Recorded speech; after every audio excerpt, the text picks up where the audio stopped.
Я сделал книгу с помощью нейросети в печатном виде. Использовал я популярную нейросеть ChatGPT-4 и еще одну нейросеть, которая нарисовала мне для этой книги картинки. Так как GPT еще не может сгенерировать нормально цельную историю, я решил написать несколько маленьких историй про одного человека.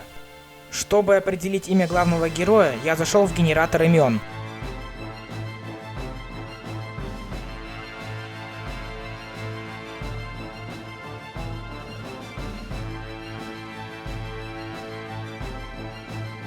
Выпало имя Кирилл. Теперь мы знаем имя главного героя, поэтому можно вырубить эту эпичную музыку, потому что она меня самого бесит. Вот так лучше. Теперь объясню, что я делал дальше. Я спросил у него, может ли он написать мне историю на тему, которую я выберу. Он сказал то, что может. Я подумал и решил, что первая тема будет про то, как Кирилл забыл дома ключи. Я написал ему это, и он начал расширять эту тему.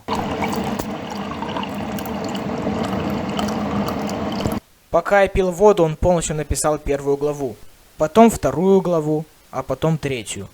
Таким образом, я выбрал 9 тем, которые ChatGPT расширил, ну а 10-ю тему я оставил на него самого. Для 10-й темы я просто написал ему: расскажи историю про то, как с Кириллом что-то произошло. И он написал и придумал ее полностью сам.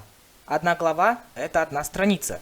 В итоге мы получаем всего лишь 10 страниц. Это очень мало, зато они полностью сделаны нейронкой. Потом я зашел на другую нейросеть, которая генерирует картинки. Я сгенерировал картинку для каждой страницы. Получилось 10 картинок. Я разместил их рядом с текстом, и получилось 10 глав. 10 страниц, и для каждой картинка. И в итоге получилось так, что где-то в некоторых главах Кирилл взрослый мужик, где-то он еще ребенок. И это странно, но одновременно прикольно. Короче, я так и оставил. Сейчас я покажу каждую главу и кратко расскажу о ней. Вообще, что в ней происходит.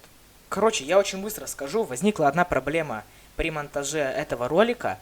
Делал я все вот эти тексты, картинки от нейросети, я их совмещал в программе Word. Все ее, мне кажется, знают. Но нормально он их распечатал, но сохранять он их нормально не хочет. Чтобы я вам их показал, поэтому я прямо сейчас через запись экрана покажу вам их в Word. Ну, все страницы. Первая история рассказывает про про те времена, когда Кирилл уже взрослый. Написала ее нейросеть, как и все, в принципе, истории. Напоминаю, так просто. Он забыл дома ключи, потом ему открыл двери сосед. Эта история рассказывает про примерно про те времена, когда он ребенок или подросток. Ну, по сгенерированной картинке понятно. Он гулял, поскользнулся на мокром листе, упал, в итоге попал в больницу и оказалось, что у него перелом. Эта история рассказывает про про те времена, когда Кирилл еще ребенок, маленький. То есть там примерно 4-5 класс, он пошел в школу писать контрольную, испугался, думал что не напишет, но в итоге написал. Банально, но интеллект в принципе нормально справился. Эта история рассказывает про то, как ему очень жестко понравилась пиццерия. Там, была вкусная пицца, он туда потом позвал друзей, и они там нормально так пожирали. Он еще написано что взял фото пиццы и опубликовал его в Инстаграм. Ему понравилась пиццерия в этой истории. Переходим дальше. А вот это мое любимое, именно по картинке. Потому что тут, рассказывается про примерно когда он подросток, уже более взрослый, он пришел к своим друзьям домой, но ему захотелось в туалет, он не мог им сказать, но в итоге потом смирился и сказал, что он хочет в туалет. И его впустили в туалет. Очень банальная история, но главное это картинка. Я пишу в нейронке, которая генерирует картинки, пишу примерно такой текст. Мужик сидит на унитазе, и мне генерирует вот это. Ну что это?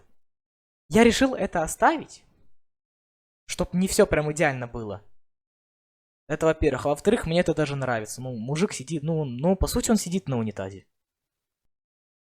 Тут я решил немного разнообразить и написал про Бравл Старс. Тут Кирилл, проиграл своему другу в Бравл Старсе, и тот он стоит злой и держит странно сгенерированный телефон в руках. Это история про то, как Кириллу перед экзаменом приснился странный сон. Можете остановить и прочитать, это весь текст, там дальше идет картинка. Но вот единственный минус что картинку сгенерировала, как будто он еще ребенок, и совсем не похож на ребенка, который пишет экзамен. Хоть я и писал в интеллект подросток, но все равно, как есть, так есть. Тут чат GPT написал про то, как Кириллу подарили на ДР телефон, и вот он опять держит странно сгенерированный телефон в руках. Я не знаю, как будто тут какой-то iPhone 60, потому что на нем тут какие-то две больших и маленькая камера. Можете вот поставить на паузу, прочитать. Это история про то, как Кирилл постарел и сам это не заметил. Вот, первое предложение. Кирилл прожил долгую и насыщенную жизнь, но со временем заметил, что стал стариком. Вот такая вот эпичная картинка с таким вот эпичным брутальным детком. Можете ставить на паузу и прочитывать. А вот это уже финальная, последняя история, которую интеллект написал практически сам. Единственное, что я ему написал, это напиши историю про то, как с Кириллом что-то произошло. И он сам придумал историю про жизнь Кирилла. Я вот сейчас медленно буду листать, потому что она, в один кадр не вместится. Вот она. И вот такую вот эпичную картинку сгенерировали, типа про его жизнь. Я не знаю, при чем тут это, но она выглядит эпично, поэтому я оставил. И это была последняя. Сейчас я покажу процесс, как я это все печатал и как я делал обложку.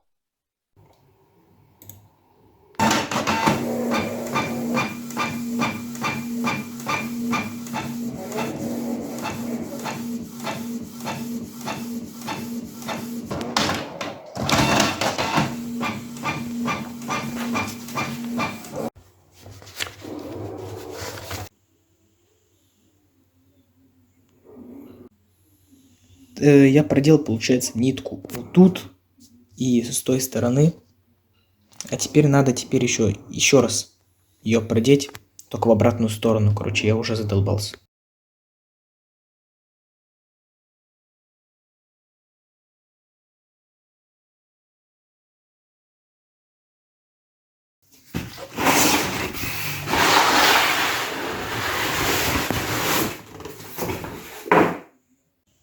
Короче, я сделал разметку карандашом.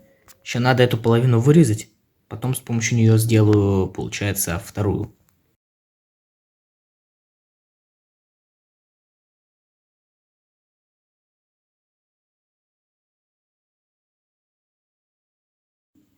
Ну, короче, первая половина для обложки готова. Выглядит она коряво, но когда я это все заклею, будет нормально. Вторая половина тоже готова. Теперь надо будет скреплять их с книгой. Я наклеил сюда лист, сюда лист. 2 часа я сидел и прошивал эту фигню. 2 часа. И то книга сделана не до конца. Теперь я все обклеил скотчем. Книга, можно сказать, уже открывается. То есть ее уже можно нормально, спокойно читать. Но обложка без ничего. Поэтому надо будет обклеивать обложку. А это самое сложное, как по мне.